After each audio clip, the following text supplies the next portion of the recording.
अस्सलामुअलैकुम नाजरीन हजरात, चैनल को अभी सब्सक्राइब नहीं किया है तो चैनल को सब्सक्राइब कर लीजिए, साथ में बेल आइकन ज़रूर दबा दीजिए ताकि आने वाली वीडियो की नोटिफिकेशन आपको मिलती रहे। कमज़ोरी उम्मत मुस्लिमा की तबाही और बर्बादी के बेशुमार असबाब में से एक सबसे बड़ा सबब है।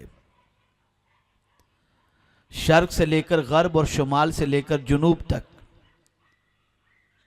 अगर इस वक्त मुसलमानों के हवाले से गौर किया जाए तो दुनिया के जिस खित्ते में भी मुसलमान ज़िंदगी की सातें गुजार रहा है, खौफ के साए में, डर के साए में, बेचैनी के साए में, और वो महसूस कर रहा है कि पता नहीं आने वाले दिन कितनी मुसीबतों का सामना करना पड़ेगा और कितनी तकालीफ का इस्तकबाल।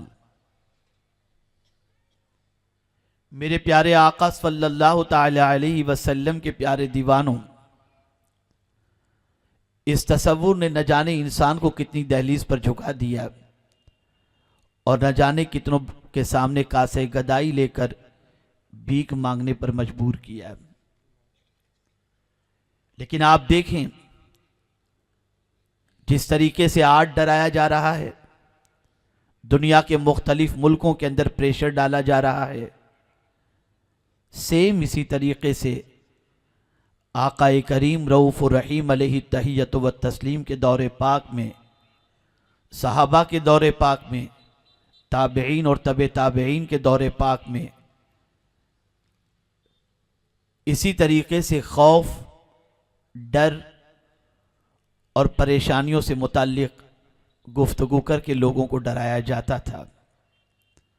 आप जानते हैं आकाए करीम रऊफ़ रहीम अलैहि तहियत व तस्लीम ने जब इंसानों के सामने दावत इस्लाम पेश फरमाई और रसूल गिरामी वक़ार सल्लल्लाहु अलैहि वसल्लम से पेशतर जितने भी अंबियाए किराम अलैहिमुस्सलातु वस्सलाम ने अल्लाह की तरफ दावत दी, उन्हें डराया गया, उन्हें धमकाया गया, उन्हें मुसीबतों की वादियों से गुजारा गया।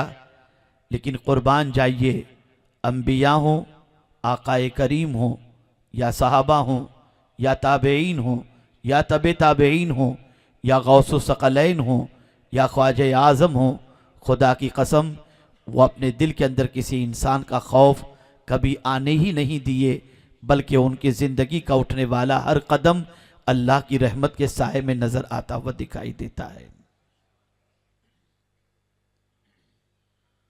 मैंने जिस आये करीमा की तिलावत का शर्फ हासिल किया, उसका पसे मंजर भी कुछ ऐसा ही है।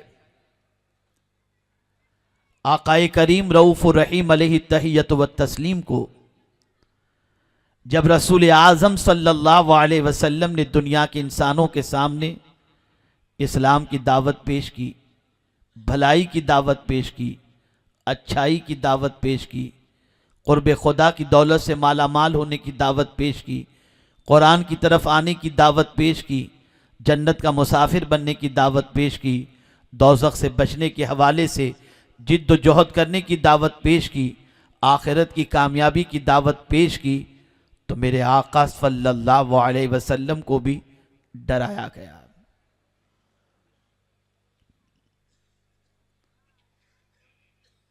तो रसूल आज़म सल्लल्लाहु ताला अलैहि वसल्लम पर अल्लाह रब्बुल इज़्ज़त जल्ल जलालहू की जानिब से वही इलाही का नुज़ूल होता है और कुरान की आयत के इस टुकड़े को हर वो शख्स जो अल्लाह को अपना रब मानता है, खालिक व मालिक मानता है, पालनहारे हकीकी मानता है, आयत के इस टुकड़े को सुने और उसके बाद अपने रब की किबरियाई और कुव्वत के सामने अपने दिल को झुकाने की कोशिश करें। रब ने अपने महबूब से फरमाया, अलैहिस्सलाहु बिकाफिन अब्दा, क्या अल्लाह अपने बंदे के लिए काफी नहीं है? मुफस्सिरीन फरमाते हैं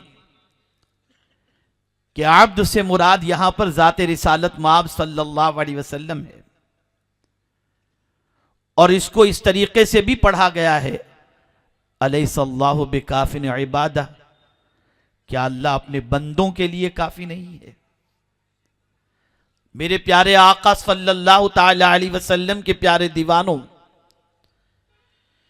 हम कुरान मुकद्दस की तिलावत करते हैं, हम अल्लाह रब्बुल इज़्ज़त को अपना पालनहारे हकीकी मानते हैं, माबुदे बरहक मानते हैं, रज़्ज़ाक मानते हैं, मुइज़ मानते हैं, मुज़िल मानते हैं, मुही मानते हैं, मुमीत मानते हैं। हमारा यकीन कामिल है कि माँ के शिकम में अगर कोई रोज़ी देने वाली ज़ात है तो वो पालनहारे हकीकी अल्लाह की ज़ात है।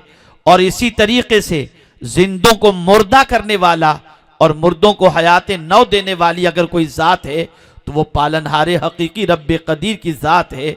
मेरे प्यारे आका सल्लल्लाहु अलैहि वसल्लम के प्यारे दीवानों, डराया जा रहा है रसूल गिरामी वकार सल्लल्लाहु अलैहि वसल्लम को, ताजदारे कायनात सल्लल्लाहु अलैहि वसल्लम को। और कुरान कहता है कि डराने का अंदाज क्या था, वयुखव्विफूनका बिल्लज़ीना मिन दूनी, मेरे महबूब आपको डराते हैं अल्लाह के अलावा जो हैं उनसे, अल्लाह के अलावा जो हैं उनसे मेरे महबूब आपको डराते हैं।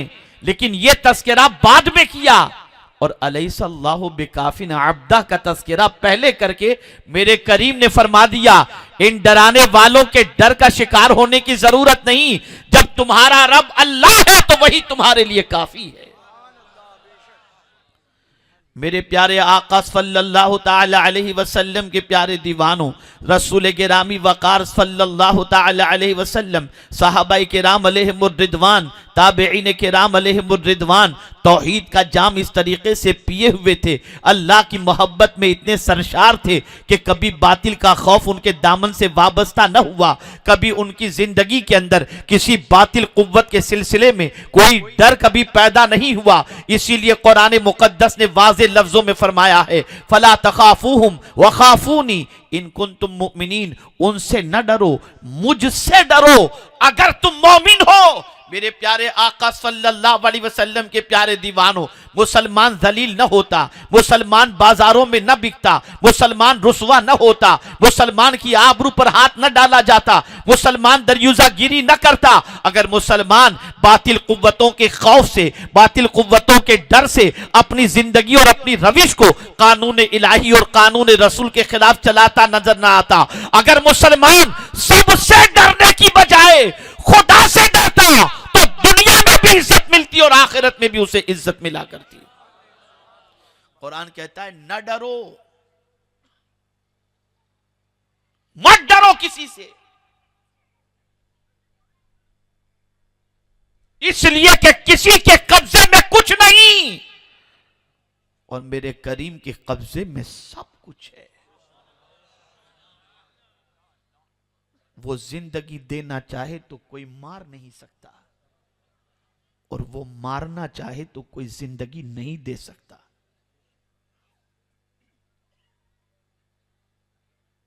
ताकतवर को मारना चाहे तो मच्छर के जरिए हलाक कर दे और मुस्तफा को बचाना चाहे तो मकड़ी के जाले के जरिए हिफाजत फरमा दे। ये उसकी ताकत है, ये उसकी कुव्वत है। मैं आज बहुत अहम बात की तरफ आपकी तवज्जो मबजूल कराऊंगा। हालात बदल रहे हैं, सिचुएशन चेंज हो रही है। इंसान अपनी तकदीर के सिलसिले में पत्थरों का सहारा ले रहा है। तौहीद कमजोर पड़ रही है, अकीदे तौहीद के अंदर कमजोरी वाक़ई हो रही है। फिरोजा पहन लो रोजी मिलेगी, अकीक पहन लो तकदीर बदल जाएगी।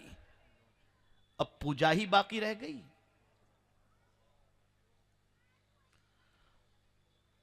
कुरान कहता है अनिअबुदुल्लाह वज्तनिबुत तागूत, अल्लाह की इबादत करो और तागूत से परहेज करो। पत्थर तकदीर नहीं बदलता, पत्थर तकदीर नहीं बदलता।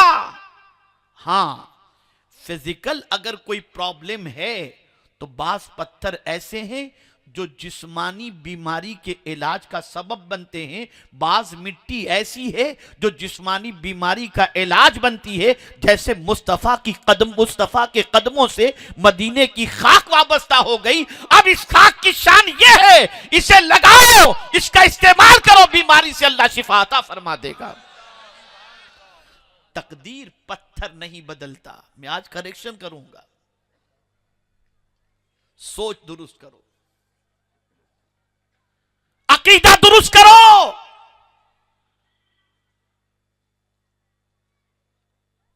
आज जिसको देखो उसको बस यही चल पड़ा है, जल्दी से मालदार होना है, जल्दी से सरमाएदार होना है। बाबा कोई पत्थर बता दो ना, ये पहनू वो पहनू। अस्तगफिरुल्लाहुल अज़ीम, अस्तगफिरुल्लाहुल अज़ीम।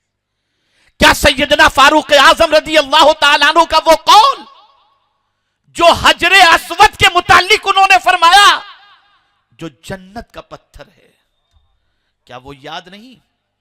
हजरे अस्वद को जब फारूक आजम ने बोसा दिया तो फरमाया तू एक पत्थर ही है, न नफा दे सकता है न नुकसान। ये किस पत्थर के बारे में? जो जन्नत से आया है। कहां से आया है?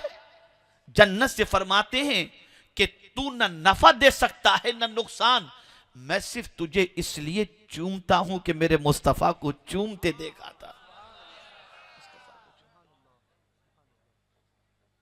तकदीर बदलेगी सजदा करोगे तब, हालात बदलेंगे बारगाहे समदियत में जबीन नियाज झुकाओगे तब, कामयाबी अल्लाह अता करेगा, अल्लाह और उसके रसूल की इताअत करोगे तब, मुसीबतों के बादल छटेंगे, बारगाहे समदियत में गिरियोजारी करोगे तब। इन पत्थरों से कुछ होना नहीं। सोच दुरुस्त कर लो, अकीदा दुरुस्त कर लो, और फिर पत्थर कहीं का भी हो, जब जन्नत के पत्थर के बारे में फारूक आजम ये कह रहे हो तो फिर अब और पत्थर की क्या हैसियत रह जाती है। हाँ, रसूल आजम सल्लल्लाहु अलैहि वसल्लम की सुन्नत समझकर आप कोई पत्थर इस्तेमाल करते हैं वो एक अलग चीज है, लेकिन उसके पर अकीदा रखना ना। अलैहिस्सल्लाहु बिकाफिन अब्दा, क्या अल्लाह अपने बंदे के लिए काफी नहीं है? अब आइए हम देखें, हजरत इब्राहिम अलैहिस्सलातु वस्सलाम को डराया गया, दावत तौहीद का काम रोक दो, माबूदाने बातिल को बुरा कहना छोड़ दो, वरना आग के अंदर आपको डाला जाएगा। डराया गया। हजरत इब्राहिम अलैहिस्सलातु वस्सलाम तैयार हो जाते हैं, फरमाते हैं जो मिशन मेरा है उसे मैं जारी रखूंगा, तुम्हारी धमकियों से मैं डरने वाला नहीं। आग तैयार हो गई, आग तैयार हो गई, नारे नमरूद तैयार है। जिब्रील अमीन हाजिर होते हैं, हल्लका हाजतुन या इब्राहिम, ऐ इब्राहिम तुम्हारी कोई हाजत हो तो बयान करो। वो जिब्रील जो सैयदुल मलाइका हैं, हाजिर बारगाह इब्राहिम खलीलुल्लाह हुए, हल्लका हाजतुन या इब्राहिम, ऐ इब्राहिम तुम्हारी कोई हाजत हो तो बयान करो। अर्ज करते हैं हाजत तो है लेकिन तुझसे नहीं, जिससे हाजत है वो मेरी हाजतों को मुझसे ज्यादा जानता है, जानता है। जब आग में डाला गया तो ये आयत, ये मिशन, ये तौहीद का अकीदा महफूज था कि अल्लाह अपने बंदे के लिए काफी है। इसलिए परवरदिगार का वो खलील जब आग की तरफ बढ़ा तो परवरदिगार ने खुद आग से फरमा दिया, या नारू कूनी बरदम व सलामन अला इब्राहिम। दुश्मन तो ये समझ रहा था कि आग ने जलाकर हजरत इब्राहिम को खाकस्तर कर दिया, लेकिन आग का काम जलाना जरूर है, लेकिन जलाएगी उस वक्त जब मेरा मौला चाहेगा, वरना मेरा मौला न चाहे तो आग जला भी नहीं सकती। अल्लाह ने जब कह दिया कि आग ठंडी हो जा, तो हजरत इब्राहिम पर आग ठंडी भी हो गई और वो आग जो है बाग में तब्दील भी हो गई। अल्लाह काफी है अपने बंदों के लिए, अल्लाह काफी है। आप जरा देखो, रसूल गिरामी वकार सल्लल्लाहु ताला अलैहि वसल्लम के लिए आज भी मस्जिद नबवी शरीफ में आप चले जाएं तो उस तवानतुल हरीस मौजूद है, जहां पर सहाबा खड़े रहते थे, पहरा देते थे। आका अपने हुजरे में होते, सहाबा पहरा देते, आका लोगों के साथ गुफ्तगू करते, तो सहाबा खड़े रहते थे कि कोई सरकार को अजियत न पहुंचाए, सरकार को तकलीफ न पहुंचाए। सिचुएशन चल रही है, जिंदगी के लम्हात गुजर रहे हैं, अय्याम गुजर रहे हैं, दुश्मनी बढ़ती जा रही है, दुश्मनों की तादाद बढ़ती जा रही है, परेशानियां पैदा करने वालों की तादाद बढ़ रही है। सहाबा चाको चौबंद हैं, वो चाहते हैं कि आका पर कहीं से कोई हमला न हो। हर जगह पर सहाबा बिल्कुल महफूज तरीके से खड़े हैं कि रसूल आजम की तरफ कोई बढ़ करके अजियत न पहुंचाए। ऐसी सिचुएशन में अल्लाह रब्बुल इज्जत जल्ल जलालहू ने हजरत जिब्रील अमीन को अपने महबूब के पास भेजा और फरमाया, जाओ जिब्रील, मेरे महबूब से कह दो ये आये करीमा उन पर नाजिल कर दो, वल्लाहु यासिमुका मिनन नास, अल्लाह तुम्हारी लोगों से हिफाजत फरमाने वाला है। जैसे ही ये आयत नाजिल हुई, रसूल आज़म ने सारे सहाबा से फरमाया, पहरा देना छोड़ दो, हट जाओ, अब तुम में से किसी की मुझे हाजत नहीं है, चले जाओ, अब पहरा देने की जरूरत नहीं। सरकार दुश्मन कम नहीं हुए, अजियत पहुंचाने वालों का मिशन कम नहीं हुआ। अगर कहीं से किसी ने तकलीफ पहुंचाई तो सरकार ने फरमाया, किसी की मजाल नहीं है कि अब मुझे कोई तकलीफ पहुंचाए, इसलिए कि मेरी हिफाजत का जिम्मा मेरे करीम ने ले लिया है। हटा दिया सबको सरकार ने। अलैहिस्सलाहु बिकाफिन अब्दा, दुनिया तुम्हें डरा रही है, दुनिया तुम्हें खौफजदा कर रही है। ताज्जुब की बात है, जिस रब पर यकीन और जिस रब को अपना रब मानते हो वो हय्यो कय्यूम रब है, उस रब के हवाले से मानने के बावजूद अपने अंदर इतनी कमजोरी क्यों महसूस कर रहे हो, फियर क्यों महसूस कर रहे हो, डर क्यों महसूस कर रहे हो? डरना है तो खालिक़े कायनात से डरो। कोई कुछ नहीं बिगाड़ सकता, कोई कुछ नहीं बिगाड़ सकता, किसी के हाथ में कुछ भी नहीं है, सब कुछ मेरे करीम के कब्जे कुदरत में है। उसकी ताकत, उसकी कुव्वत सबसे अफजल व आला है। मेरे प्यारे आका सल्लल्लाहु ताला अलैहि वसल्लम के प्यारे दीवानों, सैयदना गौसुस सकलैन रदियल्लाहुल मौला तबारक व तआला अन्हु की हयात तैयबा देखें। आप नमाज पढ़ रहे थे, नमाज ही की हालत के अंदर एक सांप आकर के आपके ऊपर गिरा। कोई आपके वजूद पर फर्क नहीं पड़ा, आप बराबर नमाज के अंदर मसरूफ रहे।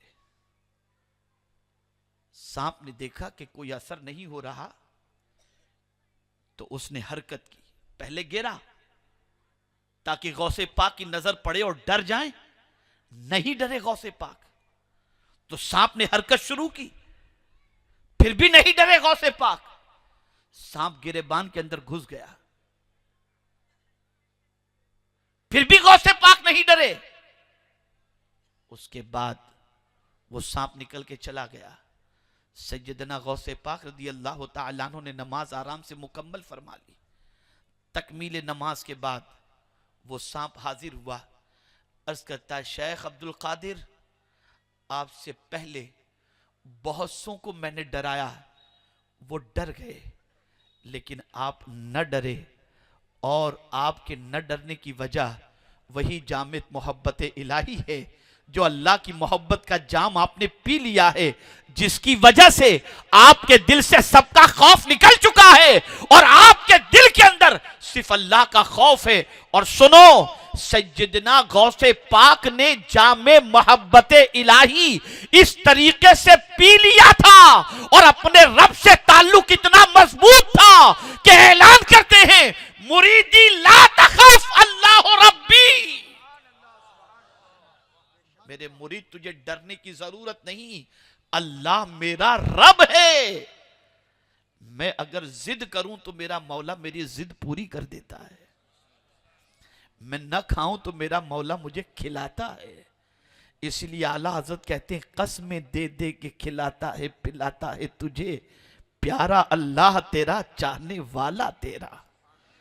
ये गौसे पाक रज़ी अल्लाहुल मौला तबारक व तआला अन्हु की शान, वजह यही थी कि गौसे पाक रज़ी अल्लाह तआला अन्हु ने जामे मोहब्बत इलाही पी लिया था। इसीलिए दुआ करते थे तो क्या दुआ करते थे, अल्लाहुम्मा स्किनी शराब मोहब्बतिक, ए अल्लाह मुझे तेरी मोहब्बत की शराब पिला दे, तेरी मोहब्बत का जाम पिला दे। मेरे प्यारे आका सल्लल्लाहु ताला अलैहि वसल्लम के प्यारे दीवानों, आप भी मोहब्बत का दावा करते हैं, मैं भी मोहब्बत का दावा करता हूं। मोहब्बत के 3 स्टेज हैं, गौर से सुनिएगा। कुरान कहता है, वल्लज़ीना आमनू अशद्दु हुब्बन लिल्लाह, वो जो ईमान लाए अल्लाह से टूट कर मोहब्बत करते हैं, बेइंतहा मोहब्बत करते हैं, बेइंतहा मोहब्बत करते हैं। मोहब्बत के 3 स्टेज हैं। यहां आप ईमान भी जांच लें, हम भी जांच लें, आप भी जांच लें कि हमारे दिल में ईमान कितना है।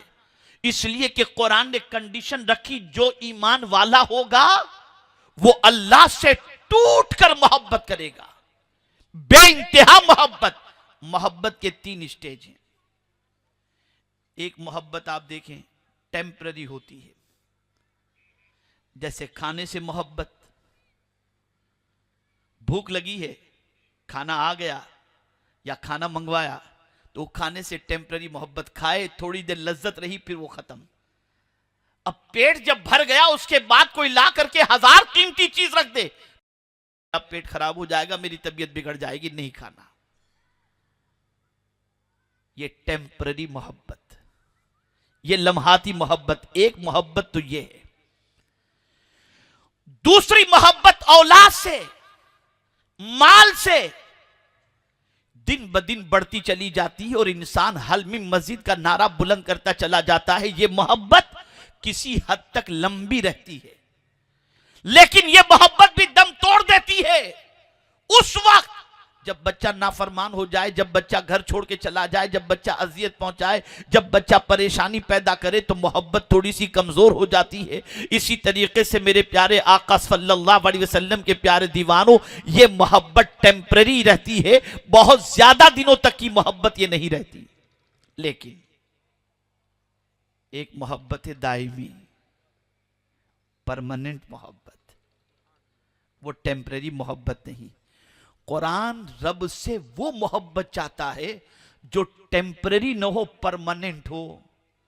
अब मैं अगर आपसे कहूं कि अल्लाह से आप मोहब्बत करते हैं, आप सब कहेंगे हम अल्लाह से मोहब्बत करते हैं, मैं भी कहूंगा अल्लाह से मोहब्बत करता हूं, लेकिन कुरान छोड़ता नहीं है।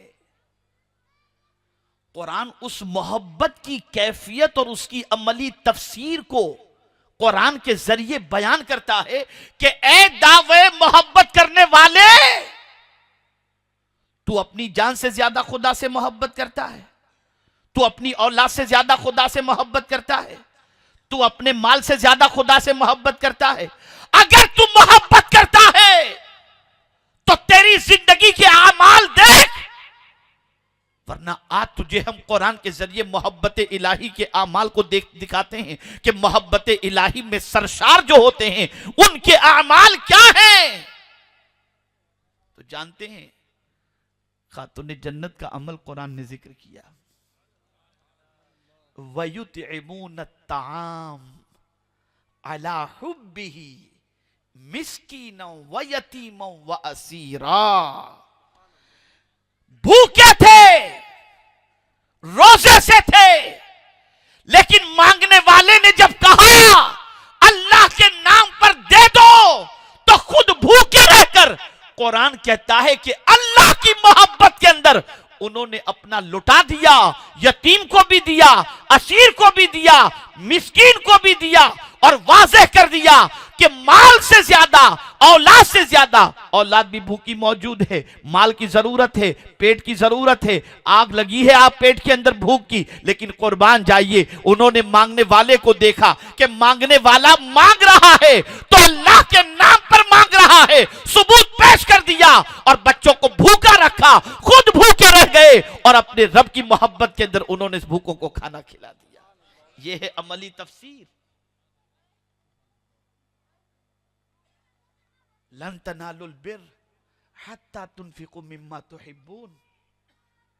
जो तुम्हें पसंद है उसे जब तक राह खुदा में तुम कुर्बान न करो, नेकी को पहुंच ही नहीं सकते, पहुंच ही नहीं सकते। तो मेरे प्यारे आका सल्लल्लाहु अलैहि वसल्लम के प्यारे दीवानों, कुरान कहता है अलैहिस्सल्लाहु बिकाफिन अब्दा। क्या अल्लाह अपने बंदे के लिए काफी नहीं है?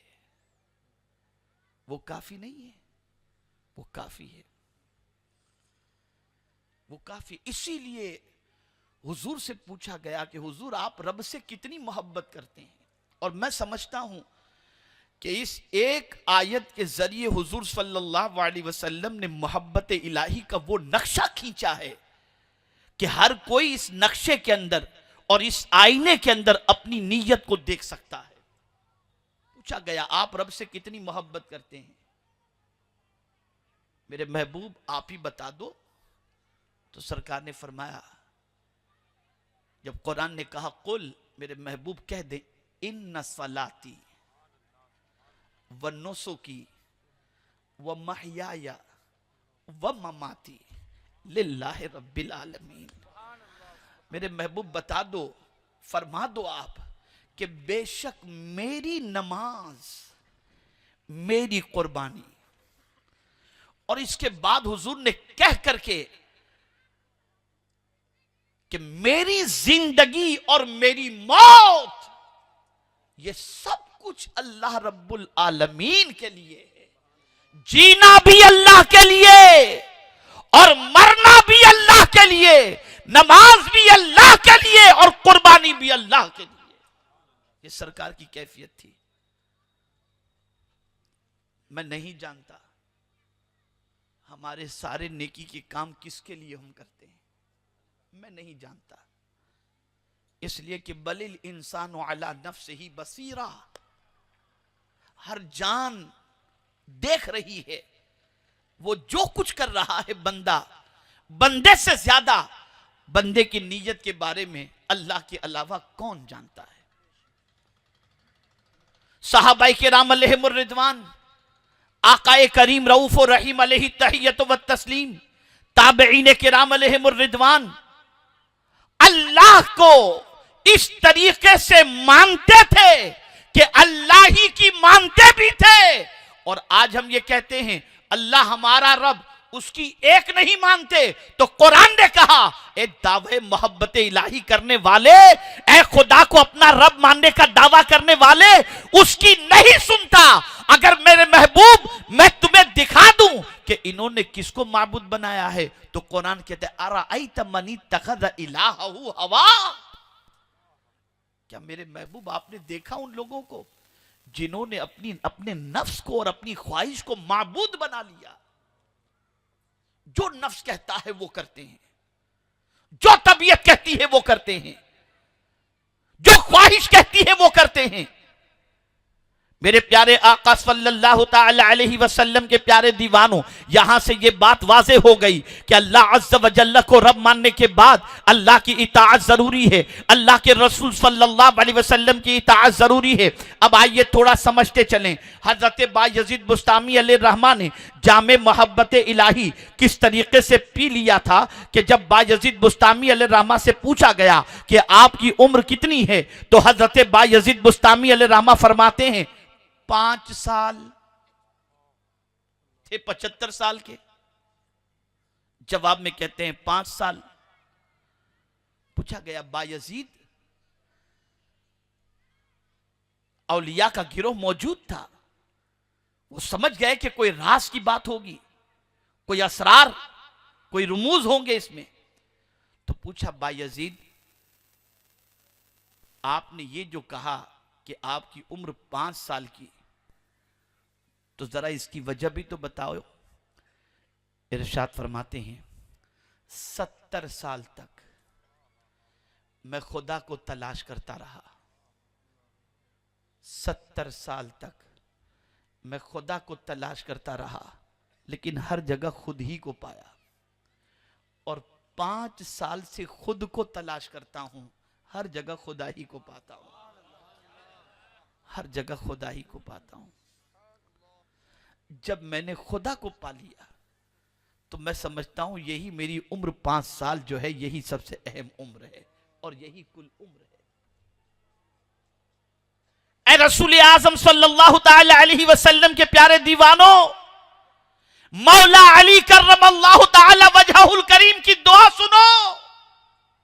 बारगाह रब्बुल इज्जत में दुआ करते हैं, ए अल्लाह मैं जहन्नम के डर से इबादत नहीं करता, ए अल्लाह मैं जन्नत की लालच में इबादत नहीं करता, मैं तो इसलिए इबादत करता हूं कि तू इबादत का मुस्तहिक है, मेरा माबूद है, इसलिए तेरी इबादत करता हूं। जरा सोचो, जरा अंदाजा लगाइए आप।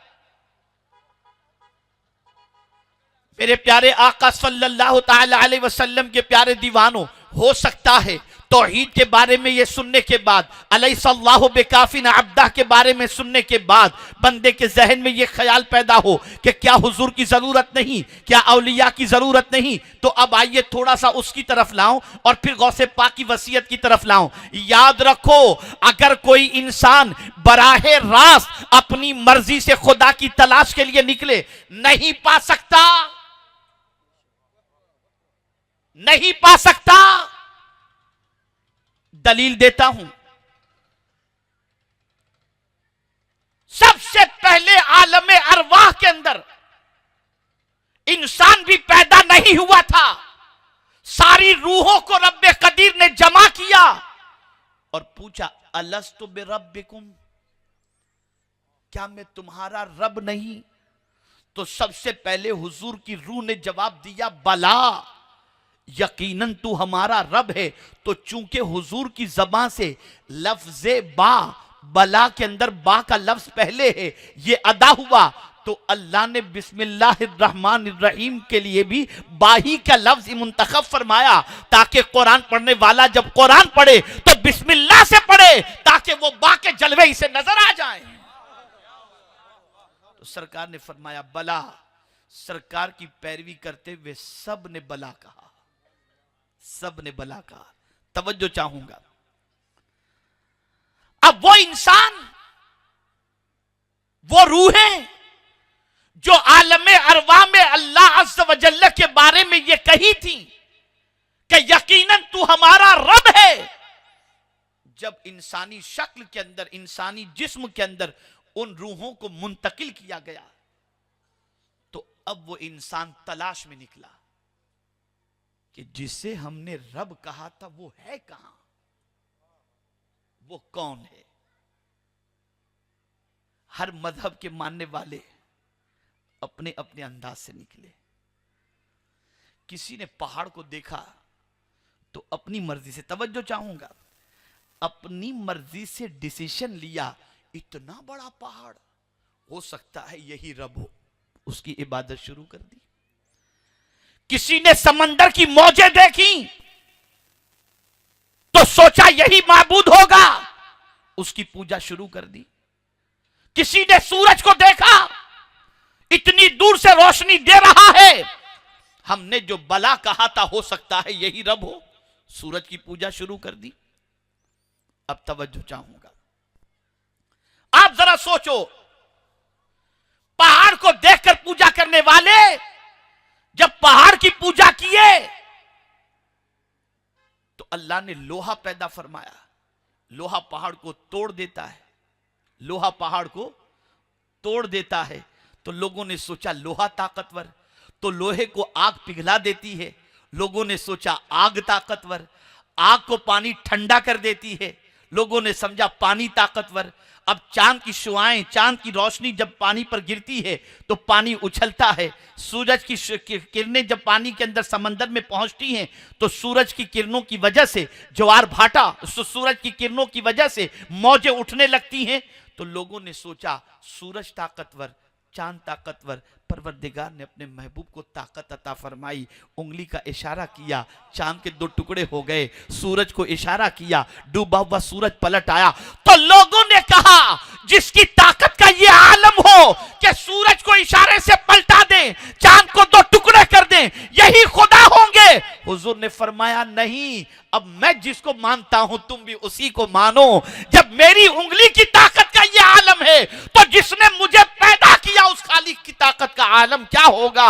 इसलिए खुदा का पता अपनी मर्जी से बंदा तलाश करेगा, भटक जाएगा। मुस्तफा के वास्ते से तलाश करेगा तो मंजिल तक पहुंच जाएगा। इसीलिए सुनो, अगर कोई ये कहे मैं उस खुदा को मानता हूं जो जमीन और आसमान का खालिक है, मुसलमान नहीं जब तक ये न कहे मैं उस खुदा को मानता हूं जिसने मोहम्मद अरबी को पैदा किया। इसीलिए कलमे में ला इलाहा इल्लल्लाह मुहम्मदुर रसूलुल्लाह रखा। अब आइए, हुजूर सल्लल्लाहु ताला अलैहि वसल्लम के वास्ते से जाओगे तो खुदा तक पहुंच सकोगे। इसीलिए गौसे पाक फरमाते हैं हर वली किसी न किसी के कदम पर होता है और मैं मुस्तफा के कदम पर हूं। ये मौला अली गौसे पाक रज़ी अल्लाह ताला अन्हु का फरमान है। ये भी सुनो तरीका क्या है। फरमाया गया तुम किसी वली के आस्थाने पर हाजिर होना चाहते हो तो पहले उनके ईसाले सवाब के लिए कुछ गरीबों को, कुछ मिस्कीनों को सदका कर दो, फिर उनकी बारगाह में जाओ। और अगर इस्तिताअत नहीं, मिस्कीन नहीं, सदका लेने वाला कोई नहीं, कोई गरीब नहीं, तो एक काम करो, उनके आस्थाने पर जाने से पहले 2 रकात अल्लाह की बारगाह के अंदर नमाज 2 रकात पढ़कर फिर उनकी बारगाह के अंदर हाजिरी दो। अब अगर मैं यहां कहूं तो लोग मुझे कहेंगे मौलाना आप बड़ी अजीब बात बताते हैं, या मगरिब की अजान होती है आस्थाने पे हाथ बांध के खड़े हैं। मस्जिद में नमाज के लिए नहीं जाएंगे, नहीं जाएंगे।